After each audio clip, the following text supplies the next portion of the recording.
feels great to be back with Team Brazil, especially now that I'm done with college. I can focus solely on volleyball, and I really missed the girls last year at the World Championship, and just being back full time now, it's great.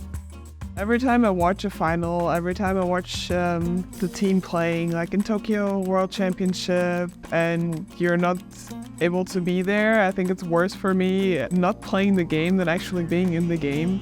It's just, you think about, oh, I want to be there too. And of course, it's a dream to play in the Olympics. It's a dream to play the World Championship. And it just makes you work harder. You're like, I want to be there next time. I want to be able to help the team next time. So it's also motivation for myself, just watching those games and thinking, yeah, that could be me next time. And I could be helping them next time.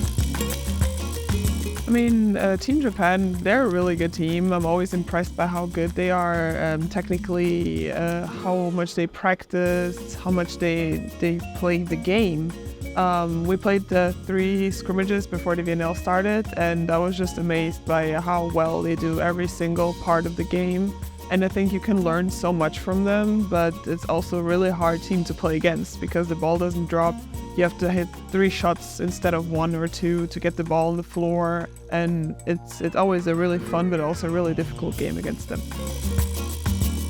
I mean, Team Turkey also, they have some amazing players that play in the biggest leagues of Europe. They have Melissa Vargas now playing for them too, a great opposite player. They started the VNL strong this year too. It's going to be also a really tough opponent to play against with really good hitting. But yeah, we're prepared for it. Zé Roberto, I mean, he's one of the greatest coaches of all time. And I think the first time you meet him, it's really intimidating because you're like, wow, he's accomplished so much. He's coached the best players in the world. And you're scared to talk to him. And I learned through the years that you have to ask questions. You have to be able to communicate with him to learn because he has so much to teach you. And yeah, the first time in 2019 when I first interacted really when he coached me, I was like, wow, he has so much to teach me. I should just ask questions, but I still was afraid. And now, I mean, he calls me sometimes, so it's like, how are things going? I'm like, yeah, good. And it's evolved so much, and now it's such an open communication between us. Of course, sometimes we're still scared to say something, but yeah, he's a great coach.